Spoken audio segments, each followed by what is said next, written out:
Good morning dear student.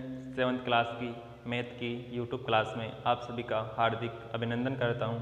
हम पढ़ रहे थे एक्सरसाइज 3 जिसकी हमें शुरुआत करनी है आज से। मानो पिछली क्लास में मैंने सामान्य जानकारी दी थी कि आंकड़ों का प्रबंधन कैसे करते हैं या क्या क्या चीज़ें हमें आंकड़ों के प्रबंधन में सीखनी है, उसी को आगे बढ़ाते हैं। एक्सरसाइज 3.1। तो देखो एक्सरसाइज 3.1 फर्स्ट क्वेश्चन है इसका। अपनी कक्षा के किन्हीं 10 विद्यार्थियों की ऊंचाई का परिसर ज्ञात कीजिए। तो देखो इसमें हमारे को कुछ दिया हुआ नहीं है, हमें स्वयं को मानना है। तो देखो पहला क्वेश्चन। अब अगर मैं इनके नाम लिखूंगा तो मेरे को टाइम कुछ ज़्यादा लग जाएगा। हम फर्स्ट सेकंड थर्ड के हिसाब से मान लेते हैं। देखो ये फर्स्ट लड़का हो गया, ये सेकंड हो गया, थर्ड, 4, 5, 6, 7, 8, 9 और 10।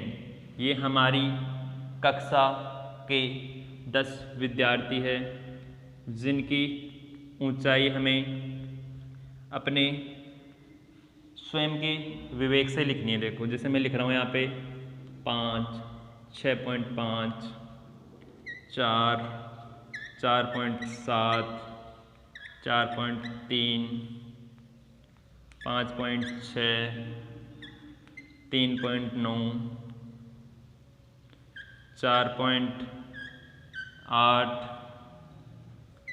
6.1 और 7। ठीक है, ये हमारी कक्षा के विद्यार्थियों की क्या है, ऊंचाई है। हमें इस ऊंचाई का क्या निकालना है, परिसर निकालना है। तो देखो परिसर क्या होता है, मैंने कल भी बताया था थोड़ा सा परिसर के बारे में, आज फिर से बता देता हूँ। परिसर होता है सबसे बड़ी संख्या में से हमें जो सबसे छोटी संख्या होती है वो माइनस करनी होती है। इन संख्याओं में देखो सबसे बड़ी संख्या कौन सी है, 7 हमारे पास सबसे बड़ी संख्या। तो 7 में से क्या माइनस करेंगे हम, 7 माइनस। अब सबसे छोटी संख्या देखो इनमें कौन सी है, 3.9 है शायद, इससे छोटी कोई संख्या नहीं है हमारे पास। तो 7 में से 3.9 हम माइनस करेंगे और जो आएगा वो हमारा परिसर होगा। अब 7 में से माइनस करना नहीं आता, देखो 7.00 लिख सकता हूँ मैं। आगे 3.9। अब देखो 0 में से 9 नहीं जाते तो एक यहाँ से उधार लोगे, यहाँ हो गए 10, 10 में से 9 गए तो 1 माइनस 6 में से 3 गए तो 3। तो हमारा परिसर क्या आ गया, 3.1। ये हमारा आंसर होगा। अगर तुम इसे अपनी इच्छा से अपने अनुसार मानना चाहो तो भी कर सकते हो। ये ऊंचाई अलग अलग हो सकती है, हमें अपने हिसाब से इसकी ऊंचाई को मानना है। ये हो गया हमारा फर्स्ट क्वेश्चन। आगे देखो इसका सेकंड क्वेश्चन।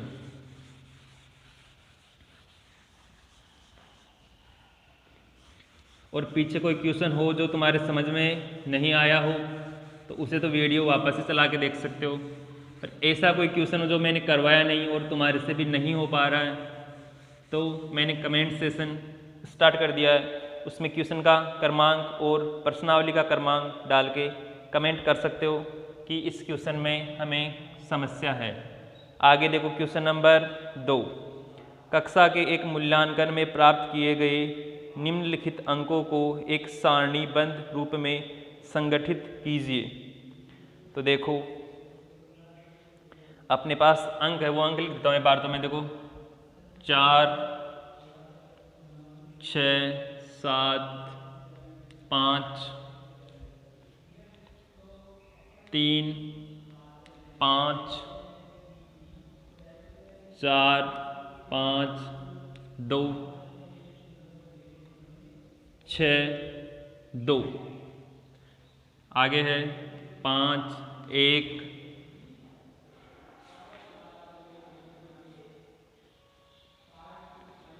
9, 6, 5, 8, 4 6 7। ये हमारे पास मूल्यांकन यानी कि जो टेस्ट होता है एक तरीके से, या परीक्षा मान लो, उसमें प्राप्त अंक है एक तरीके से। तो इनको हमें एक सारणी बंद करना है एक तरीके से। तो देखो यहाँ लिखता हूँ मैं क्रम संख्या, ठीक है। आगे लिखूंगा मैं मिलान चिन्ह,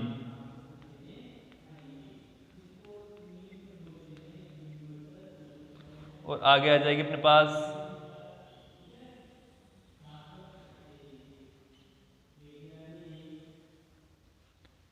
बारंबारता।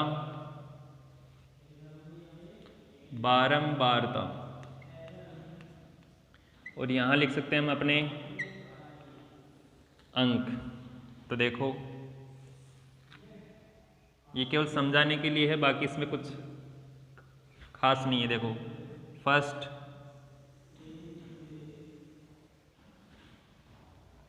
यहाँ हो जाएगा सेकंड, यहाँ हो जाएगा थर्ड, यहाँ हो जाएगा फोर्थ, यहाँ हो जाएगा फिफ्थ, यहाँ हो जाएगा सिक्स, और यहाँ हो जाएगा अपने पास 7, और यहाँ हो जाएगा 8। एक बार लिखते हैं कि कितने में आता है। देखो क्रम संख्या 1, फर्स्ट स्टार्ट करते हैं इनमें सबसे छोटी संख्या जिससे 1 है, अंक 1 है। अब देखो 1 कितनी बार आ रहा है इसमें, ऊपर और नीचे आराम से देख सकते हो। 1 हमारे पास केवल एक बार आ रहा है, तो 1 की बारंबारता क्या होगी, 1। मिलान चिन्ह का क्या होगा, 1। क्रम संख्या 2 की बात करते हैं। 2 पे देखो अंक लेते हैं हम 2। अब देखो 2 कितनी बार आ रहा है, ऊपर 1 2 बार आ रहा है, 2 नीचे 2 आ नहीं रहा है, तो 2 कितनी बार आ गया, 2 बार बारंबारता हो गई, यहाँ मिलान चिन्ह हो गई 2। आगे देखो 3, 1 बार 3 आ रहा है, केवल 3 कितनी बार आ रहा है अपने पास, 1 बार।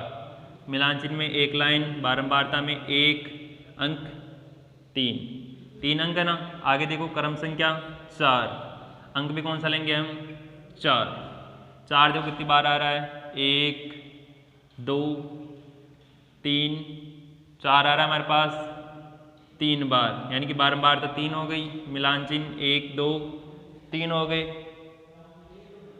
आगे देखो बात करते हैं हम क्रम संख्या 5 की। 5 देखो कितनी बार आ रहा है, 1 बार 2 बार 3 बार 4 बार 5 बार। 5 आ रहा है हमारे पास 5 बार, तो इसका मिलान चिन्ह होता है 4 लाइन सीधी और 1 लाइन ऐसे। बारंबारता 5, अंक भी क्या था 5। आगे देखो 6 कितनी बार आ रहा है इसमें, देखो 1 2 3 4 बार, 4 लाइन खींच दो इसमें, बारंबारता 4 हो जाएगी, अंक हमारा 6। आगे देखो 7 देखो कितनी बार आ रहा है इसमें, 1 बार 2 बार, 7 आ रहा है 2 बार, बारंबारता 2, अंक क्या हो गया 7। आगे देखो 8 कितनी बार आ रहा है इसमें, 1 बार आ रहा है 8, बारंबारता 1, मिलान चिन्ह 1, और क्रम कितना हो गया 1। आगे एक डिब्बा और बना लेते हैं, देखो 9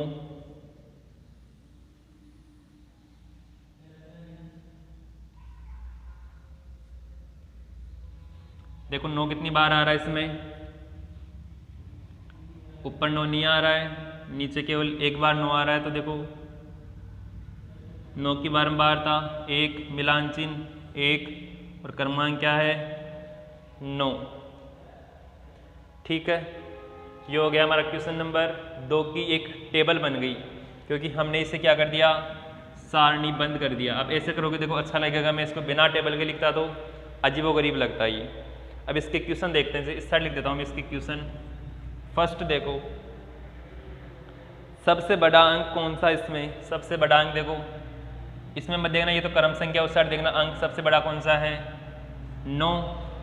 सेकंड देखो इसका, सेकंड हमारे पास सबसे छोटा अंक है 1, क्योंकि 1 भी आ रहा है क्रम संख्या, मत देखना अंक देखना। आगे इन आंकड़ों का परिसर। अब परिसर क्या बताया था मैंने, सबसे बड़ी संख्या में सबसे छोटी संख्या माइनस करनी है। सबसे बड़ी 9, सबसे छोटी 1, तो क्या आ गया 8। और फोर्थ नंबर का देखो, अंक गणितीय माध्य ज्ञात कीजिए। माध्य का मतलब होता है अंकों का योग बटा अंकों की संख्या। ये मैं उस साइड बता देता हूँ, देखो अच्छा रहेगा।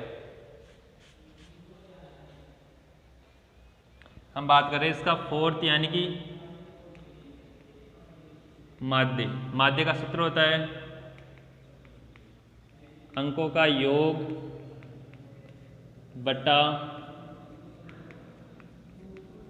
अंकों की संख्या। तो देखो यहाँ से देखो, अंकों का योग करना है मतलब 1 + 2 + 3 + 4 + 5 + 6 + 7 + 8 + 9, और अंकों की संख्या कितनी है 9।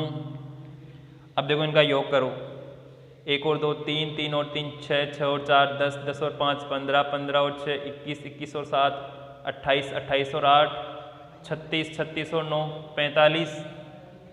तो 45 बटा 9, तो 9 पंजे 45, तो 5 हमारा क्या आ जाएगा इसमें माध्य आ जाएगा। ये हो गया हमारा क्वेश्चन नंबर 2। बड़ा क्वेश्चन लग रहा है, ज़्यादा बड़ा नहीं है क्वेश्चन, अच्छा क्वेश्चन आराम से हो जाएगा।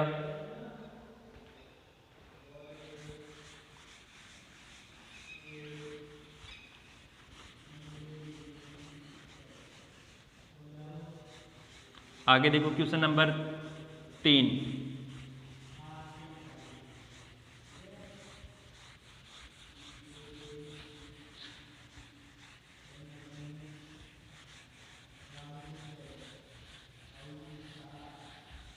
अभी जितना बड़ा क्वेश्चन है उतना इसमें दिमाग लगाने की आवश्यकता नहीं थी, बड़ा आसान क्वेश्चन था। केवल थोड़ा सारणी बंद करने के चक्कर से ये बड़ा हो गया क्वेश्चन। आगे देखो क्वेश्चन नंबर 3। क्वेश्चन नंबर 3 है प्रथम 5 पूर्ण संख्याओं का माध्य ज्ञात कीजिए। अब देखो पूर्ण संख्याएं क्या होती है ये तुम्हें पता होना चाहिए। अगर यहाँ किसी को यही नहीं पता कि पूर्ण संख्या क्या होती है तो वो ये क्वेश्चन कन्फर्म गलत करेगा, ऐसे मानना। सामान्य अपने पास 2 संख्याएं होती है, एक तो होती है प्राकृत संख्या, एक होती है पूर्ण संख्या। हमने 6th क्लास में आराम से पढ़ा था, मैंने अच्छी तरीके से बताया था कि पूर्ण संख्या क्या होती है और प्राकृत संख्या क्या होती है। पूर्ण संख्या वह संख्या होती है जो 0 से स्टार्ट होती है, यानी कि 0 1 2 3 4, ये तो हो गई पूर्ण संख्या। अब मैं बात करूँ प्राकृत संख्या की, तो यहाँ से मैं जैसे 0 को लुप्त कर दूँ, हटा दूँ, तो बाकी जो संख्या बच रही है वो कौन सी हो जाएगी प्राकृत संख्या। यानी कि पूर्ण संख्या में से 0 को हटा देने पे जो संख्याएं बचती है हमारे पास वो होती है पूर्ण संख्या। पूर्ण होती है प्राकृत संख्या होती है वो। देखो माध्य इनका, माध्य अभी बताया था मैंने। यहाँ पूर्ण संख्या तो पूर्ण संख्याओं का योग, पूर्ण संख्या का योग बटा संख्याएं या कुल संख्याएं, ठीक है। अब योग देखो 0 + 1 + 2 + 3 + 4 बटा 1 2 3 4 5 संख्याएं होगी अपने पास, तो 5 का भाग लगा दिया। 1 और 2 3, 3 और 3 6, 6 और 4 10 भाग 5, 10 में 5 का भाग दिया तो 2, तो 2 हमारा क्या आ गया यहाँ पे माध्य आ गया एक तरीके से। आगे देखो क्वेश्चन नंबर 4।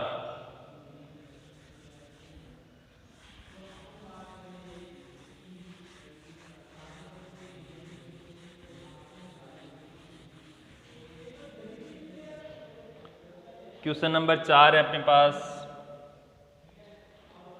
एक क्रिकेट खिलाड़ी ने 8 पारियों में निम्नलिखित रन बनाए। देखो, एक पारी में 58 रन बनाए उसने, एक में 76 बनाए,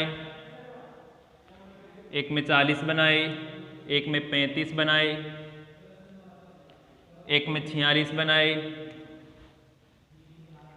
एक में 50 बनाए, और एक पारी ऐसे भी खेली जिसमें उसने एक भी रन नहीं बनाया, और एक में पूरे 100 रन बनाए। कुल मिला के उसने 8 पारियां खेली थी। तो देखो, उसका माध्य स्कोर ज्ञात कीजिए। हमें निकालना है इनका माध्य स्कोर। तो देखो, रनों का योग बटा पारियों की संख्या। तो देखो, रनों का योग क्या आ जाएगा, इन संख्याओं का योग करना है अपने को। 58 plus 76 plus 40 plus 35 plus 46 plus 50 plus 0 plus 100, और भाग किसका दोगे, पारियाँ कितनी, देखो 1 2 3 4 5 6 7 8, और वैसे शुरुआत में बता भी रखा है कि 8 पारियाँ खेली है उसने। अब इनका करना है हमारे को योग। तो देखो, योग कैसे करते हैं, योग का ध्यान रखना, गलती नहीं होनी चाहिए। 8 और 6 14, 14 और 0 14, 14 और 5 19, 19 और 6 25, 25 और 0 25, 0 0, 25 के क्या आ गए अपने पास 5, हासिल 2, 5 और 2 7, 7 और 7 14, 14 और 4 18, 18 और 3 21, 21 और 4 25, 25 और 5 30, 30 बाद में 0 0, तो क्या आ जाएगा 0, हासिल 3। अब इनमें तो कुछ है नहीं, 1, 3 और 1 कितने हो गए 4 बटा 8, तो इसमें क्या लगाओगे भाग 8 पंजे 40, आगे क्या बचे 5, 5 में भाग नहीं जाता तो भाग टूट गई 0 पॉइंट, फिर दोगे भाग किसमें 50 में, तो 8 पंजे 40, 8 छिगु 48, तो क्या आ गया 50.6। सही है, 50.6। अच्छा क्वेश्चन है, देखो एक बार।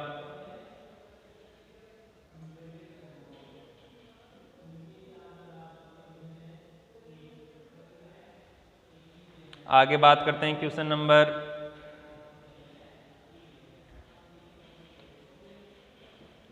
5 की।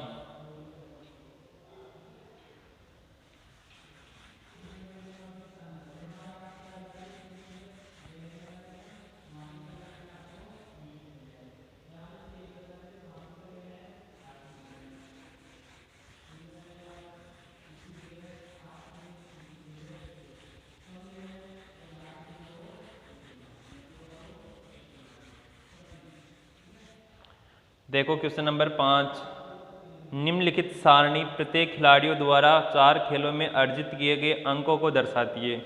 अब मैं आशा करता हूं कि आप सभी के पास बुक होगी, क्योंकि मैं अगर ये टेबल बोर्ड पे बनाऊंगा तो ये क्वेश्चन 5 मिनट का क्वेश्चन कम से कम अपने पास 10 या 15 मिनट लेगा।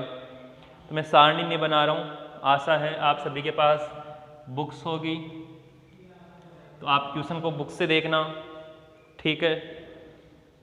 अब निम्नलिखित प्रश्नों के उत्तर दीजिए। देखो, इसका फर्स्ट क्वेश्चन है, इसका प्रत्येक खेल में ए द्वारा अर्जित औसत अंक ज्ञात करने के लिए माध्य ज्ञात कीजिए। हमें क्या ज्ञात करना है, फर्स्ट में माध्य ज्ञात करना है, और माध्य भी किसका ज्ञात करना है, ए का ज्ञात करना है, क्योंकि इसमें ए बी और सी 3 खिलाड़ी ऐसे मानो अपने पास, और वो 4 खेल खेलते हैं। तो देखो, ए ने 4 खेल खेले हैं। फर्स्ट खेल में उसने 2 अंक अर्जित किए, सेकंड में उसने 3 अंक अर्जित किए और थर्ड में उसने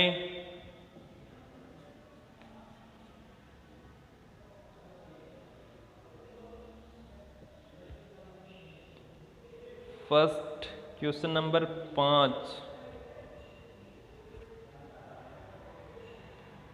देखो थोड़ी सी मिस्टेक हुई है, ये नहीं है, ये देखो एक के सामने दिया हुआ है वो है ए द्वारा अर्जित अंक। ये ऊपर तो क्रम संख्या दी हुई है एक तरीके से। ए ने फर्स्ट खेल में 14 अंक अर्जित किए, सेकंड खेल में 16 अंक अर्जित किए, थर्ड में 10 अंक और फोर्थ में भी 10 अंक अर्जित किए। इस प्रकार 14, 16, 10 और 10, ये तो उसने अंक अर्जित किए। अब देखो खेलों की कुल संख्या क्या होगी अपने पास 4। हमने माध्य का सूत्र यही तो पढ़ा था कि योग बटा कुल संख्या। योग करो इनका, देखो 14 और 16 कितने हो गए 30, 30 और 20 50 बटा 4। 50 में 4 का भाग दोगे तो 4 एकम 4, 10 में 4 दूनी 8, फिर 2 बच गई, 2 में 0, यहाँ पॉइंट, 4 पंजे 20, यानी कि 12.5 सेकंड। देखो इसका सेकंड है, प्रत्येक खेल में सी द्वारा अर्जित माध्य अंक ज्ञात करने के लिए आप कुल अंकों को 3 से भाग देंगे या 4 से भाग। तो सबसे पहले देखो कि सी ने खेल कितने खेले हैं। सी ने 4 खेलों में से केवल और केवल 3 खेलों में ही भाग लिया है। तो हम क्या करेंगे, इसमें 3 से ही भाग देंगे। अब क्यों देंगे 3 से ही भाग, क्योंकि उसने 3 ही खेलों में भाग लिया है। अगर वो 4 नंबर का खेल खेलता तब हम उसमें 4 का भाग देते, पर उसने 3 खेल खेले इसलिए हम 3 का ही भाग देंगे उसमें। आगे देखो इसका थर्ड क्वेश्चन।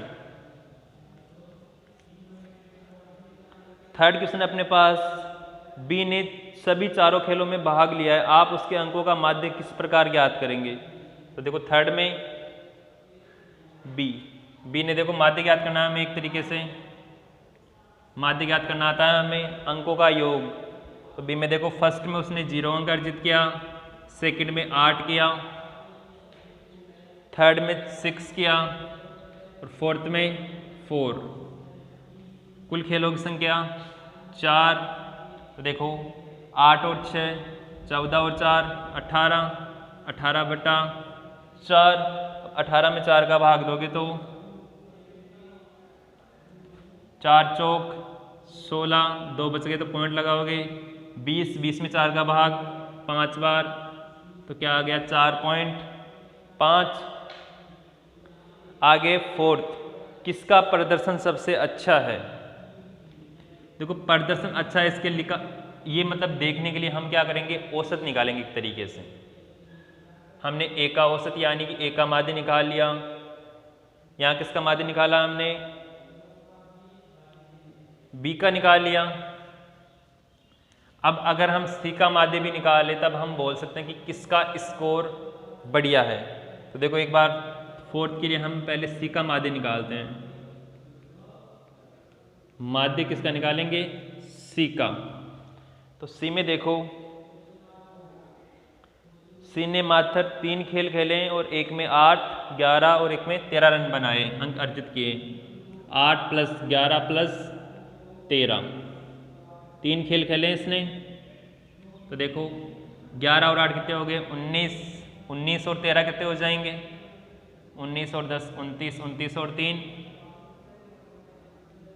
32 बटा 3, 3 ढाई 30.2 में 3 6 18, यानी कि क्या आ गया अपने पास 10.6।